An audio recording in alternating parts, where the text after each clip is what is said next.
Major funding for KPBS Evening Edition has been made possible in part by Bill Howe Family of Companies, providing San Diego with plumbing, heating, air, restoration, and flood services for over 40 years. Call 1-800-BILL-HOWE or visit billhowe.com. And by the Conrad Trebas Foundation, Darlene Marcos Shiley, and by the following.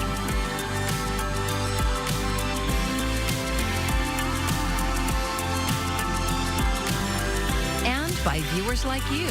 Thank you.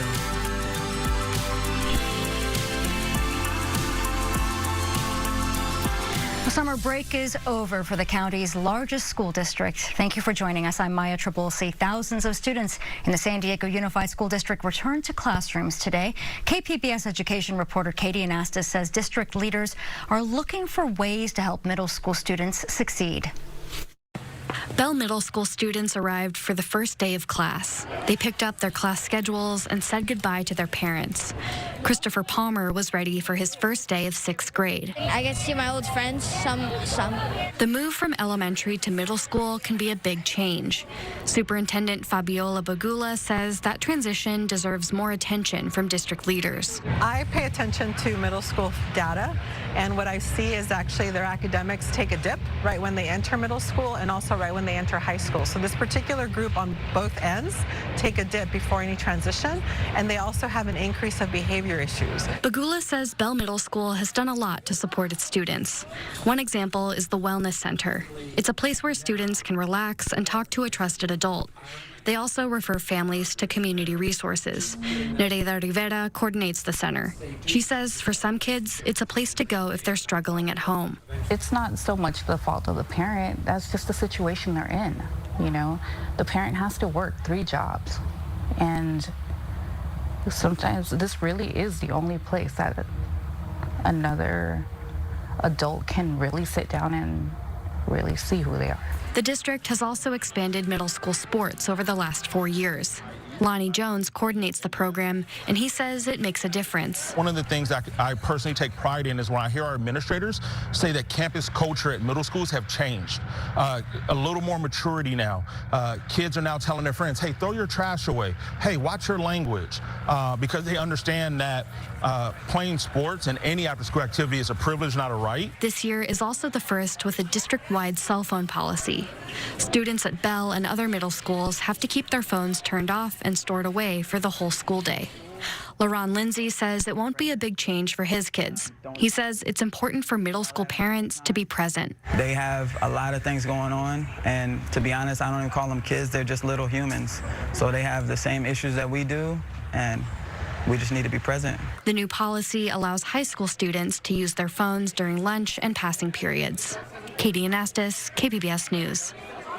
San Diego Unified is expanding a program designed to provide essential resources to students and their families. The district is adding 10 more community schools this year. They serve as neighborhood hubs that offer everything from wellness centers and food pantries to adult English language classes. Our media partner KGTV visited Lafayette Elementary in Claremont, which is one of these community schools, and it offers a deaf and hard of hearing program that draws in students from across the district. We have an extensive team of interpreters. We have an extensive team of auditory oral support systems. We have audiologists. We have speech specialists that specialize in deaf and hard of hearing children. The district says the community school model has helped bridge gaps in services and foster collaboration. Weather headlines here as we head throughout the next couple of days. I am tracking record-breaking heat here over the next couple of days. It's going to be sunny, hot, and breezy here as we head throughout the work week. I am tracking some low rain chances here as we head into the weekend, but overall it looks like it's going to stay dry. I have an extended look at that updated forecast coming up. August 11th, or 8/11, is National 811 Dig Alert Day. KPBS reporter Jacob Ayers says San Diego Gas and Electric and firefighters are reminding the public to call before breaking ground.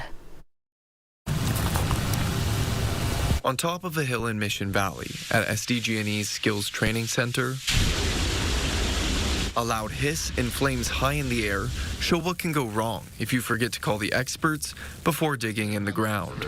It's far too common. I think last year we had over 250 incidents like that where somebody dug into the ground and either struck gas or electric infrastructure. San Diego Gas and Electric and San Diego Fire Rescue team up when it happens in the real world.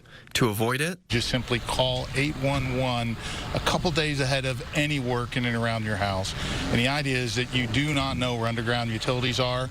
We have teams of professionals trained to get to your house timely, to mark all that out, whether that's for yourself or your contractor. Underground utilities like gas, electric, water, and telecom lines can be just inches below the surface, says San Diego Fire Rescue's Brent Brainerd. These are 100% preventable.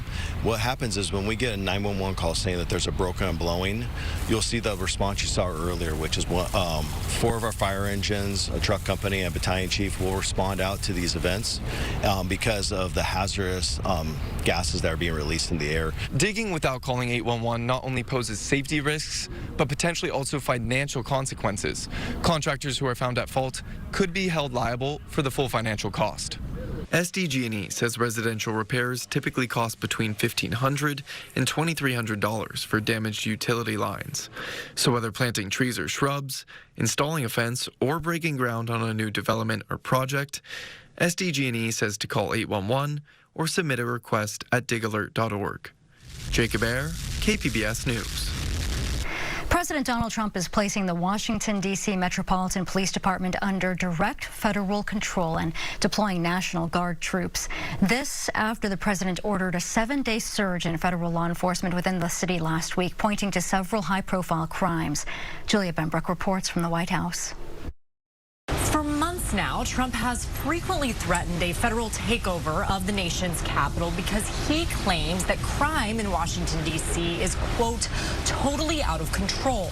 In a social media post over the weekend, Trump said, "I'm going to make our capital safer and more beautiful than it ever was before. The homeless have to move out immediately. We will give you places to stay, but far from the Capitol," adding, "The criminals, you don't have to move out. We're going to put you in jail where you belong." On Monday, the president held a press conference with several administration officials standing behind him. I'm announcing a historic action to rescue our nation's capital from crime, bloodshed, bedlam, and squalor, and worse.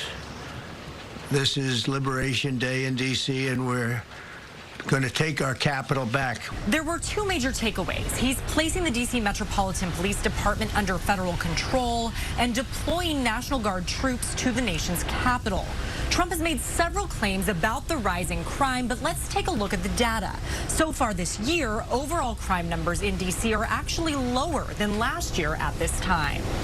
D.C. is managed under Home Rule, a 1973 law giving Congress oversight and authority over the capital city, but allowing district residents to have some control over how it's run.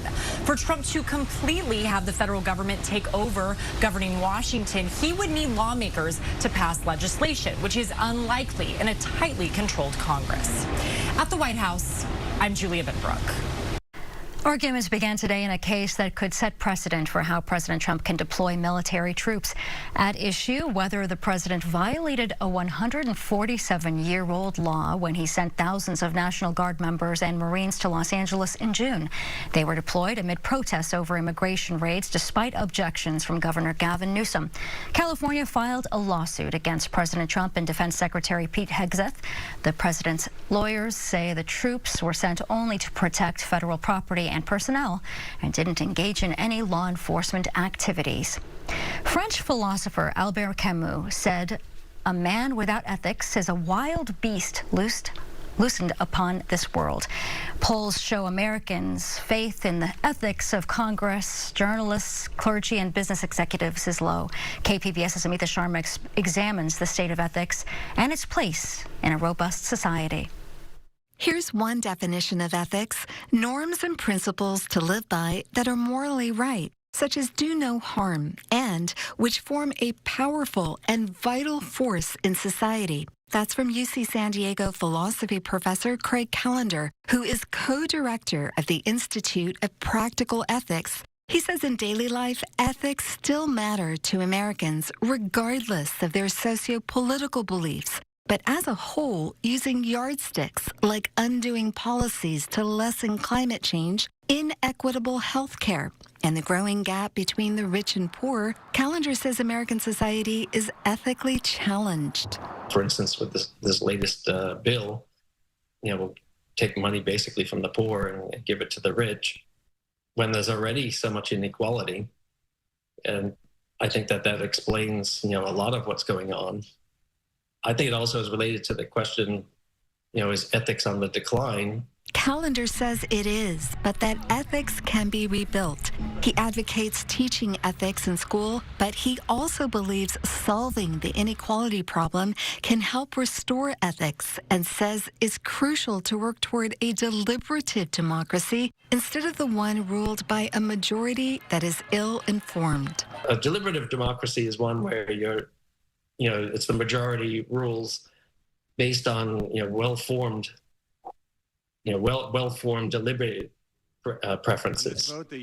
And so that's a huge difference because here you see, we have a lot of preferences that I would say were not well-formed ones. They're not based on evidence, deliberation. That's ruling the day. Whereas what we really need are not just universities, but education and journalism to create a citizenry that can have well-formed preferences. Callender adds, we, government and the people, won't ever reach perfect agreement on the big issues, but we still have to act. Amita Sharma, KPBS News. Public Matters is a partnership with KPBS, iNewsSource, and Voice of San Diego. You can see more of our stories at kpbs.org/Public Matters. I'm Amna Nawaz. Tonight on the NewsHour, President Trump declares a crime emergency and deploys the National Guard in Washington, D.C. That's coming up at 7 after Evening Edition on KPBS.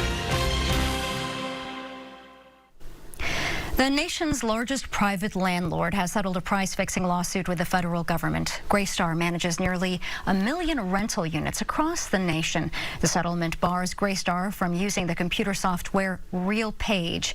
Prosecutors said the company used the software's algorithms to raise rent by illegally colluding with other landlords. Greystar admitted no wrongdoing in the settlement, which still has to be approved by a judge, but it agreed to cooperate with prosecutors in an investigation into RealPage. As kids return to school, financial literacy experts say now is a great time to teach children important money and life skills. Michael Yoshida has more on some of the lessons to consider for various ages. 57% of parents regret not talking more about money with their kids. That according to a survey from Empower. Besides the fact that a lot of parents don't really give their kids these life skills to learn about money and protecting their information, the schools aren't doing a very good job either. As a result, it can be helpful to show and explain monthly bills and expenses to children and make sure they understand the difference between wants and needs. I mean, we all want a lot of things, and so we need to plan for needs, but people need to save for their wants. For teens, other lessons include budgeting and saving, whether it's money from an allowance, first job, or other income. Understand buy now, pay later, particularly fees and interest, and how checking and savings accounts work, as well as checks, debit, and credit cards. Also, keep in mind, if you're 18, you're playing for keeps, okay? So people need to be really careful about anything they sign, anything they agree to. When moving out on their own or heading off to college, make sure kids are aware of and have a grasp on taxes and filing returns. Importance of keeping receipts and records, whether that's physical paper or digital copies, and debt, especially how compound interest works. It's so important to pay your credit cards in full to avoid interest every month. This is a big mistake that a lot of college students fall into. There's been some progress, but still, we see a lot of people in their late teens, early 20s getting overextended with debt. In Washington, Michael Yoshida reporting. He escaped gun and gang violence. Now a barber in Vista is trying to help young people do the same while learning the trade and giving back to their community. KPBS North County reporter Tanya Thorne has this story of haircuts and healing. Steve Jaimes grew up on the streets of Chicago. I was always a follower of the wrong things. I would never say I was actively in a gang, I was just always around it. When he was 17, he saw his friend die after their car got shot at. I saw a hole in my friend's neck. I saw a hole in his side. I tried applying pressure, but it was of no good use. And yeah, for one blink of an eye, his life was gone. That moment changed his life. He joined the Marine Corps the next year, which ultimately led him to Southern California. I found lots of love and lots of structure, but I didn't find the healing that I was looking for. But he did find healing in barbering. A haircut is like medicine. It heals you. It uplifts you.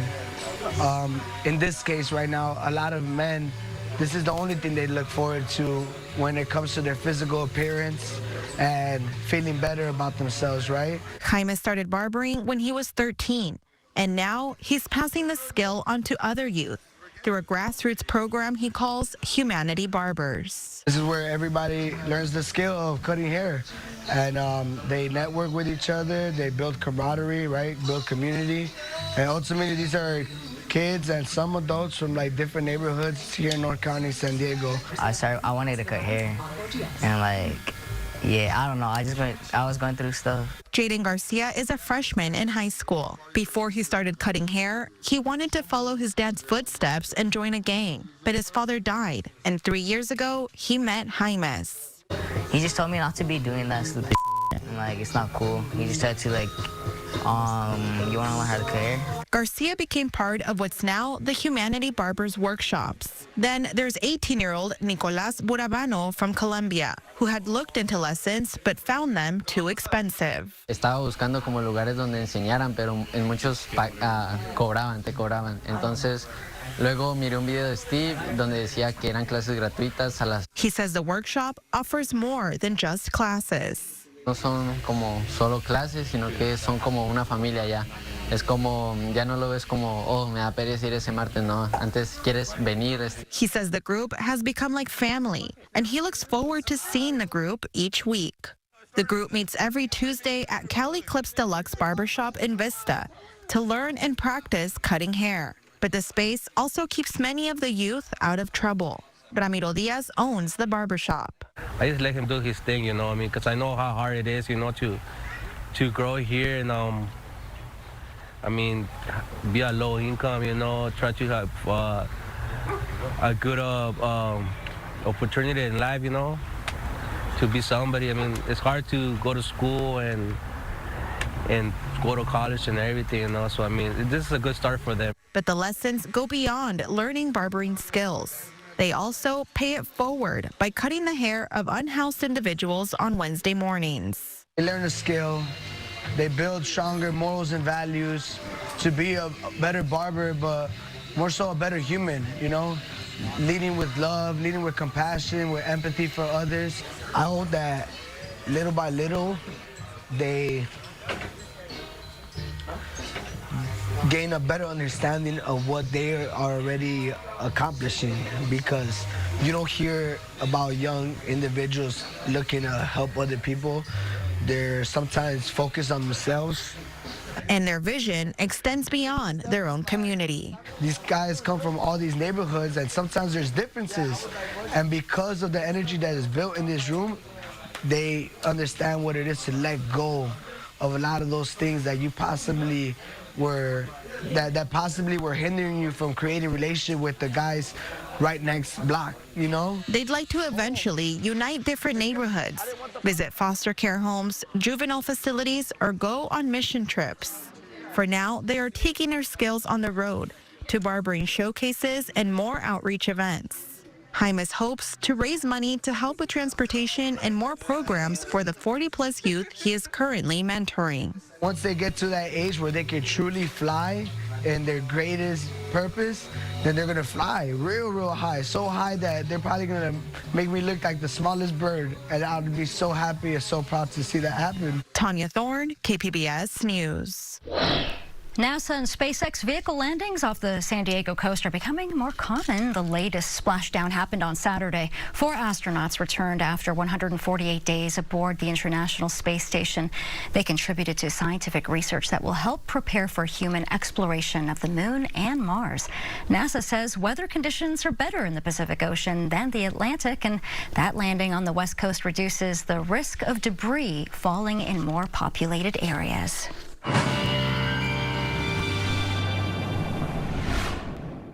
Record-breaking heat in the forecast here over the next couple of days. Here's a look at some of the areas that could see record-tying or record-breaking heat for Tuesday afternoon. For California, it's going to be Needles and Bishop.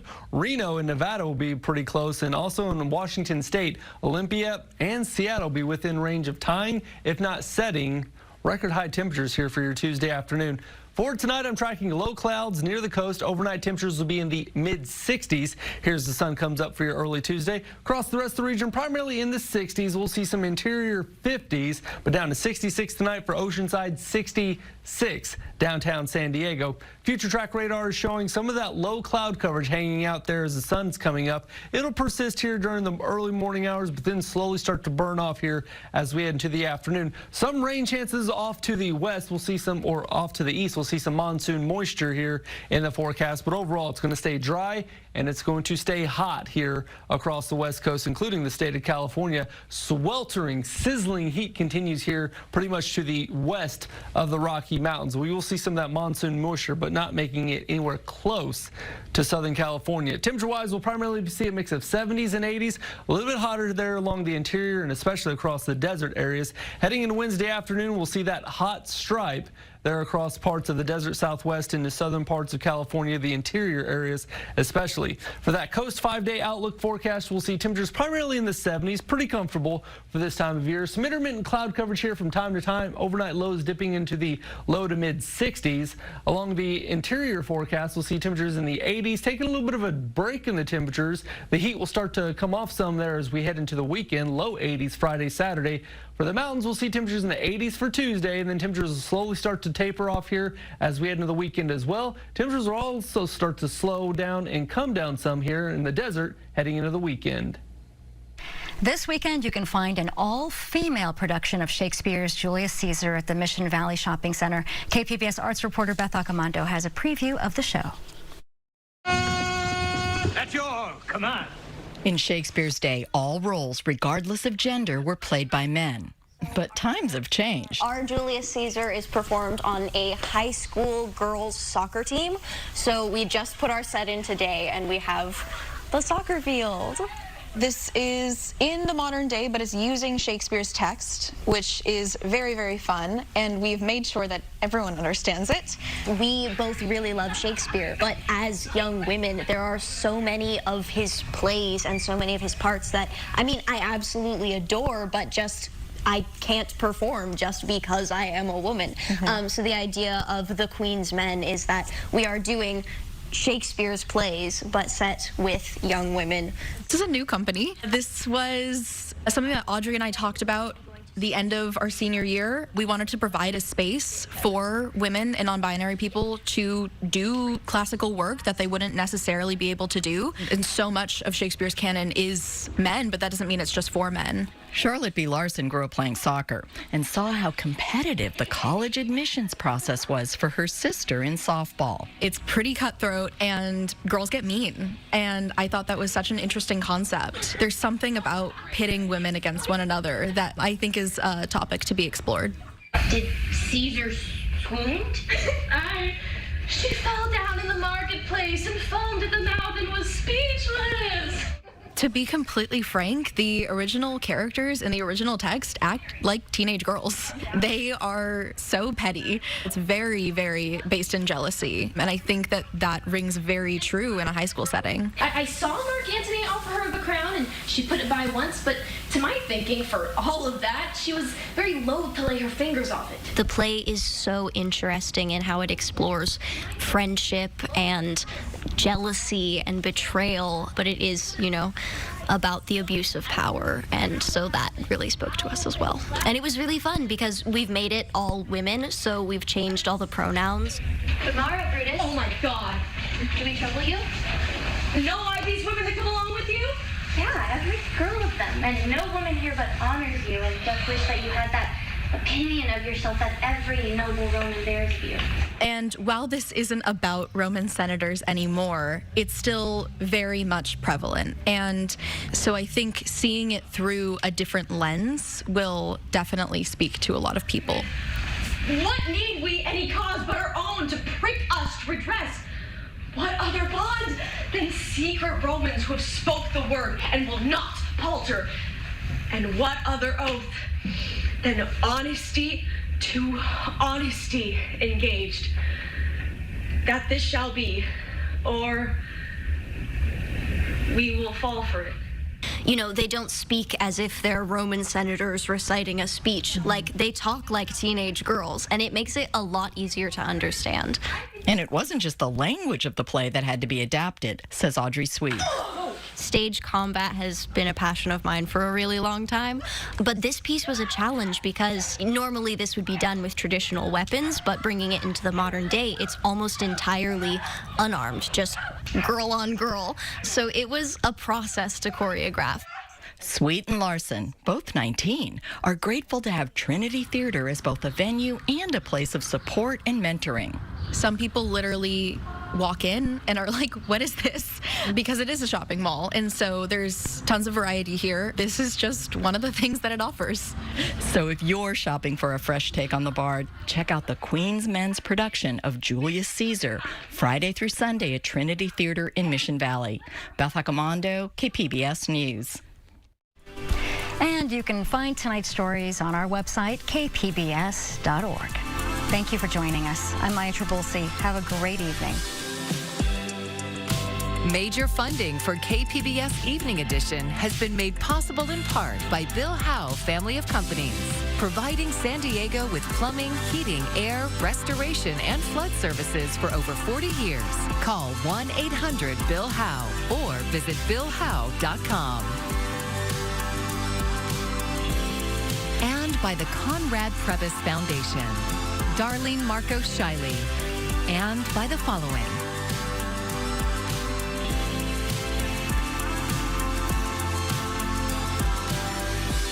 And by viewers like you. Thank you.